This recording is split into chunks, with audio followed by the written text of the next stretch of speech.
നമസ്കാരം. Raf talk ഫുട്ബോളിലേക്ക് അവർക്കും സ്വാഗതം. എന്താണ് ലിയോ മെസ്സിക്ക് സംഭവിച്ചത്? വളരെ അപ്രതീക്ഷിതമായി പോയി അദ്ദേഹത്തിൻ്റെ അർജന്റീന ദേശീയ ടീമിൽ നിന്നുള്ള പുറത്തുപോക്ക്.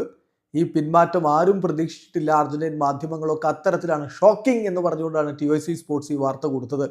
ലിയോ മെസ്സി ഉറുഗ്വായ്ക്കെതിരെയും ബ്രസീലിനെതിരെയുമുള്ള കോൺമബോൾ വേൾഡ് കപ്പ് ക്വാളിഫയർ മത്സരങ്ങൾക്കില്ല. ഇന്നുപോലും അദ്ദേഹം ഇന്റർ മയാമിക്ക് വേണ്ടി മുഴുവൻ സമയവും കളിച്ചതാണ്. എന്നിട്ട് പിന്നെ എന്താ സംഭവിച്ചത്? ഇന്ന് എന്ന് നമ്മൾ പറയുന്നുണ്ടെങ്കിലും കളി അമേരിക്കയിൽ നടന്നത് ഇന്നലെയാണ്. അതിനുശേഷം ഇന്ന് രാവിലെ അദ്ദേഹം ഒരു ടെസ്റ്റിന് വിധേയനായി. അതിലാണ് പരിക്ക് കൺഫേം ചെയ്തിരിക്കുന്നത്. അപ്പോൾ എന്താണ് സംഭവിച്ചിരിക്കുന്നത്? നമുക്കറിയാം, കഴിഞ്ഞ കുറച്ച് മത്സരങ്ങളൊക്കെ ആയിട്ട് ലിയോ മെസ്സി പലപ്പോഴും കളിക്കുന്നുണ്ടായിരുന്നില്ല.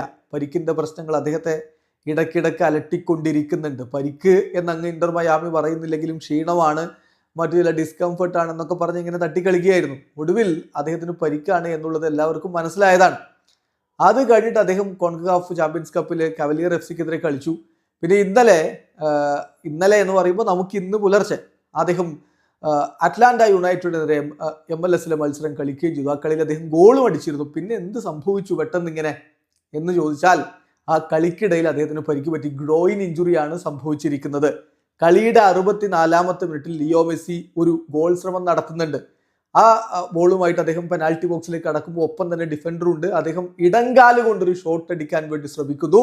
അദ്ദേഹം ആ ഷോട്ട് അടിച്ചതിന് ശേഷം വളരെ ഔട്ട്കോഡായിട്ടാണ് ലാൻഡ് ചെയ്യുന്നത്. അത് കഴിഞ്ഞ ഉടനെ തന്നെ നിങ്ങൾക്ക് കാണാൻ പറ്റും, അദ്ദേഹം തൻ്റെ ട്രൗസറിൻ്റെ ആ ഭാഗമൊക്കെ ഇങ്ങനെ പൊക്കി പിടിച്ചുകൊണ്ടാണ് വരുന്നത്. അദ്ദേഹത്തിന് അവിടെ വേദന അനുഭവപ്പെടുന്നു, ഡിസ്കംഫേർട്ട് ഉണ്ടായിട്ടുണ്ട്. ആ ഡിസ്കംഫേർട്ട് ഉണ്ടായിട്ടും ലയണൽ മെസ്സി പക്ഷേ കളിക്കളത്തിൽ തുടരുകയാണ് ചെയ്തത്. മുഴുവൻ സമയവും അദ്ദേഹം കളിച്ചു പൂർത്തിയാക്കി.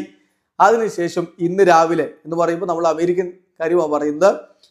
ഇന്നലത്തെ കളിക്ക് ശേഷം അദ്ദേഹം ടെസ്റ്റിന് വിധേയനായിട്ടുണ്ട്. ആ ടെസ്റ്റിലാണ് അദ്ദേഹത്തിന് പരിക്കുണ്ട്, ഗ്രോയിൻ ഇഞ്ചുറി ഉണ്ട്, മസിൽ ഇഞ്ചുറി ഉണ്ട് എന്ന കാര്യം കൺഫേം ചെയ്തിരിക്കുന്നത്. അർജന്റീൻ ജേർണലിസ്റ്റ് ഗാസ്നെഡൂൽ ഇതിന്റെ റിപ്പോർട്ട് നൽകുന്നുണ്ട്. അദ്ദേഹം ഇന്നലത്തെ കളിക്ക് ശേഷം ഒരു ടെസ്റ്റിന് വിധേയനായി. മെസ്സിയെ കുറിച്ച് പറയുകയാണ്, ഒരു ടെസ്റ്റിന് വിധേയനായി. അതിൽ നിന്ന് മനസ്സിലാക്കുന്ന അദ്ദേഹത്തിന് മൈനർ മസിൽ ഇഞ്ചുറി ഉണ്ട് എന്നാണ്. അതുകൊണ്ട് തന്നെ അദ്ദേഹം ഈ മത്സരം കളിക്കുന്നില്ല എന്നാണ് ഇപ്പോൾ വളരെ കൃത്യമായിട്ട് ഗാസ്നെഡൂൽ റിപ്പോർട്ട് ചെയ്യുന്നത്. നമുക്ക് എടുക്കാവുന്ന ഏറ്റവും മികച്ച സോഴ്സാണ്. ലിയോ മെസ്സിയെ പറ്റിയും അർജന്റീനയെ പറ്റിയും ഒക്കെ എടുക്കാവുന്ന ഏറ്റവും മികച്ച സോഴ്സാണ് ഗാസ്നെഡൂലും അദ്ദേഹത്തിൻ്റെ മാധ്യമമായിട്ടുള്ള TYC സ്പോർട്സും ഒക്കെ. ഇപ്പോൾ ഫബ്രീസിയോ റൊമാനോയും ഈ കാര്യം റിപ്പോർട്ട് ചെയ്യുന്നുണ്ട്. അദ്ദേഹം പറയുന്നത്, understand Leo Messi completed a scan in the morning after the game versus Atlanta United last night. ഇന്നലെ രാത്രിയിലെ കളിക്ക് ശേഷം ലിയോ മെസ്സി ഇതൊരു സ്കാനിന് വിധേയനായി.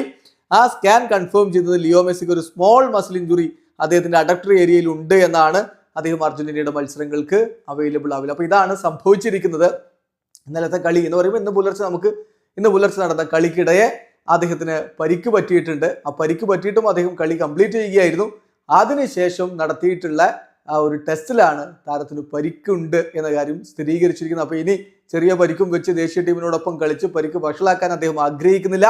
അതിൻ്റെ ഭാഗമായിട്ടാണ് ഈ മത്സരങ്ങളിൽ നിന്ന് വിട്ടു നിൽക്കുന്നത്. പക്ഷെ ആരാധകർക്ക് അതൊരു വലിയ നിരാശയാണ്. ബ്രസീലുമായിട്ടുള്ള കളിയൊക്കെ ആണല്ലോ, ഒന്ന് ഉറുഗ്വായ്ക്കെതിരെ ഒന്ന് ബ്രസീലിനെതിരെയുമാണ്. രണ്ട് ക്ലാസിക് പോരാട്ടങ്ങളാണ് മുന്നിലുള്ളത്. ആ മത്സരങ്ങൾക്ക് ലയണൽ മെസ്സി ഇല്ല. വീഡിയോ അവസാനിക്കുന്നു. ഫുട്ബോൾ ലോകത്തെ കൂടുതൽ വിശേഷങ്ങളുമായി റാഫ് ടോക്സ് വീണ്ടും എത്താം.